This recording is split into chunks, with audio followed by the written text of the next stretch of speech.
महाराष्ट्र में लोकशाही खत्म हो चुकी है, लोकशाही नहीं रही है। मैंने परली विधानसभा का फॉर्म भरा था इसलिए कि वहाँ की गुंडागर्दी, लोगों पे हो रहा अन्याय और अत्याचार, इसके खिलाफ मैंने आवाज उठाई थी। अकेली महिला, किसी का सपोर्ट ना होते हुए, कोई बड़ा पक्ष ना होते हुए मेरे पीछे, कोई भी बड़ा व्यक्ति ना होते हुए, ना मेरे पास पैसा था ना कुछ था, फिर भी मैं लड़ रही थी। जनता पे विश्वास है मुझे कि जनता मुझे जिता के देगी, और इसलिए मैंने परली और भीड़ में फॉर्म भरा था। मेरा राक्षस पति,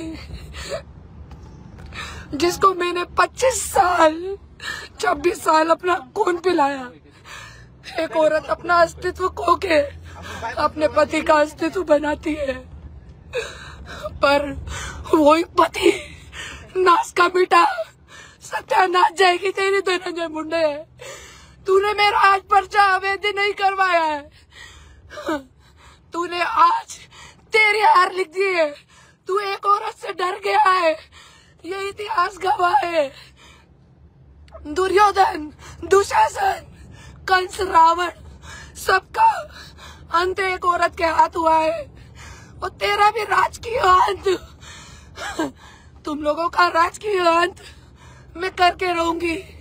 मैं चुप नहीं बैठूंगी, इतना तू ध्यान रख।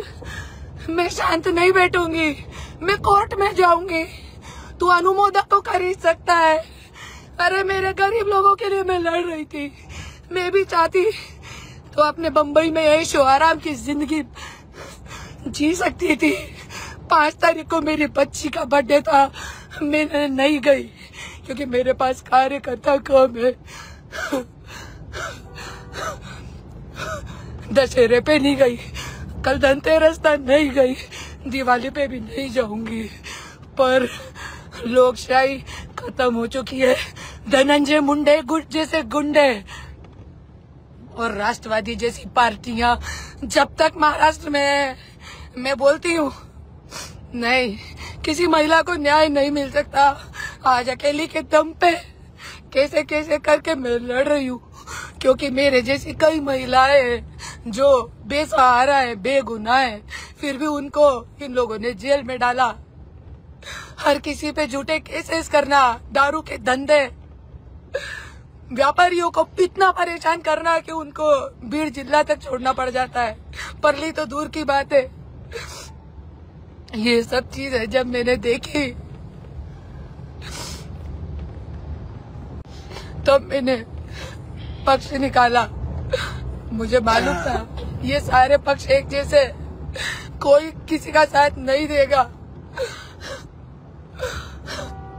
पर आज मेरा पर्चा अवैध कर दिया, और जो धनंजय मुंडे ने इतना सब कुछ अपने पर्चे में झूठ झूठ बोला है, मेरा नाम नहीं लिखा, मेरे बच्चों का नाम लिखा है।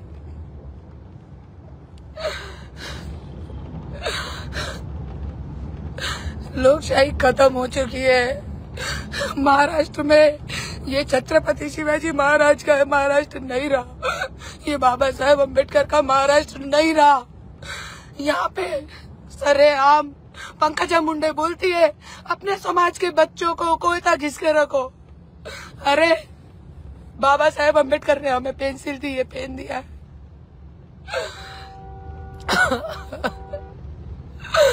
धनंजय मुंडे, मैं तुझे कभी माफ नहीं करूंगी।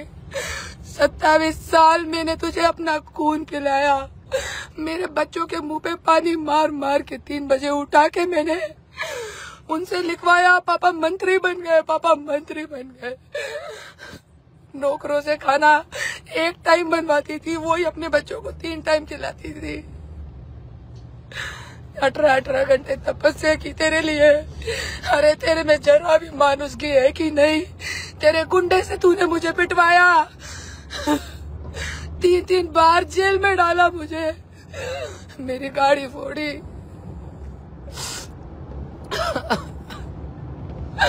धनंजय मुंडे, तेरी राजनीति खत्म होगी अब। तू मेरे से आज ही हार गया है। तू तो उसी दिन हार गया था मुझसे।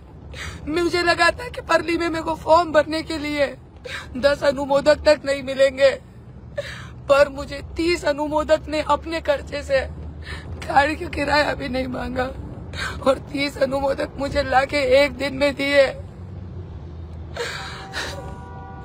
लोकशाही खत्म हो चुकी है। जाति पाति का राजकारण, समाज का राजकारण,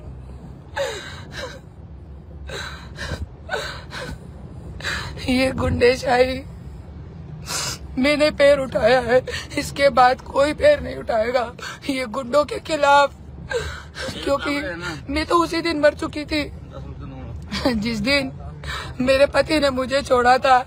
एक पति की छोड़ी हुई औरत की कोई वैल्यू नहीं होती इस दुनिया में, और मेरा पति मेरे लिए पति नहीं, मेरी सांसें था, मेरी आत्मा था।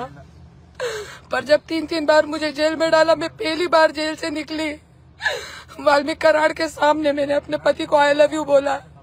दूसरी बार भी निकली तब भी मैंने आई लव यू बोला, पर तीसरी बार जब मैंने एरवाड़ा जेल में 45 दिन रही और जब मैंने देखा कि नहीं, एक ही घर के 9 लोगों को इन लोगों ने जेल में डाला हुआ है, उसमें 75 वर्ष की एक बूढ़ी महिला भी थी। एरवाड़ा में जाके आप लोग पता कर सकते हैं, उनको निकालने वाला कोई नहीं था जेल से बाहर। ये सब चीजें, वो जो नेता है राष्ट्रवादी का, उसके ड्रग्स के बड़े बड़े धंधे हैं, उसका दामाद ड्रग्स का धंधा करता है। क्या नाम है उसका, असलम क्या है तो नाम है उनका, मेरे को नहीं मालूम। वो मंत्री था, वो अभी भी जेल में गया था। उस ड्रग्स का कितनी 3000 कोटी की ड्रग्स पकड़ाई थी। एरवाड़ा जेल में मैंने यही देखा कि एरवाड़ा जेल में छोटी छोटी लड़कियां जो ड्रग्स को बेचती है, करती है, उनको जेल में डाला हुआ है 5-5 साल। वो छोटी लड़कियां बेचती, उनसे ये धंधे करवाए जाते हैं, उनको पकड़ के जेल में डाला जाता है। पर वो नेता मंत्री जो व्हाइट कॉलर बन के बैठा है मंत्रालय में, उसके लिए कोई कुछ नहीं बोलता। और यदि मेरे जैसी औरत आवाज उठाती है, अपने 2 बच्चों को छोड़ के पिछले 3 साल से मैं भीड़ में बैठ के लड़ रही हूँ लोगों के लिए, मुझे कुछ नहीं चाहिए। मैंने शपथ पत्र करके दिया था कि मैं अपनी पगार में से भी 1 रुपया नहीं लूंगी, नहीं चाहिए मुझे पगार में से भी 1 रुपया। आपकी निधि आपको पूरी दे दूंगी। कुछ मुझे अच्छा करना था महाराष्ट्र का, इसके लिए मैंने परली में फॉर्म भरा था। धनंजय मुंडे, तू हारेगा और हारेगा। तूने ठीक है मेरा पर्चा वैध करवाया ना, मैं इसके खिलाफ कोर्ट लग जाऊंगी, और जो उम्मीदवार मुझे अच्छा लगेगा मैं दरवाजे जाके अपक्ष उम्मीदवार को जिताऊंगी।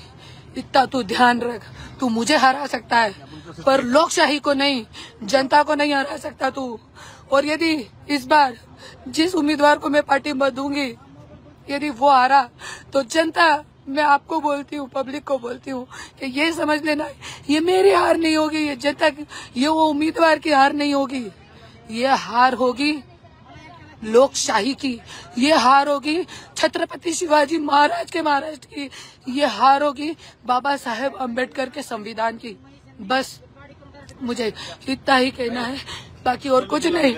मैं जितने दिन जिंदा हूँ, ठीक है, यदि मैं मर गई तो मेरे कार्यकर्ता जो हैं, मेरे बच्चों को मेरे पार्टी का उम्मीदवार अध्यक्ष मत बनाना। मेरा जो पक्ष का अध्यक्ष था, जो गायकवाड़ जी हैं, मेरे साथ दिन रात काम कर रहे हैं, रघुनाथ गायकवाड़, नवनाथ अरे भाऊ, इन लोगों को, महेश गित्ते, ये लोगों को, महेश गित्ते, रघुनाथ गायकवाड़, नवनाथ हरे, ये सब लोगों को मेरे पक्ष की अध्यक्षता दे देना। और मेरे पक्ष के, 1 मिनट चुप रहो ना, मेरे पक्ष के जो उत्तराधिकारी रहेंगे, स्वराज्य शक्ति सेना, जिसको एक अकेली महिला ने तिल करके बढ़ाया है, उसके उत्तराधिकारी ये लोग ही रहेंगे। और शकीला ताई, शर्मिला शेलके ताई, ये सब लोग मेरे पक्ष के उत्तराधिकारी रहेंगे। यदि मुझे कुछ हो गया तो उसका जिम्मेदार धनंजय मुंडे और गुंडा गैंग होगी उसकी, जिनका उल्लेख मैंने कोर्ट कचहरी में किया हुआ है।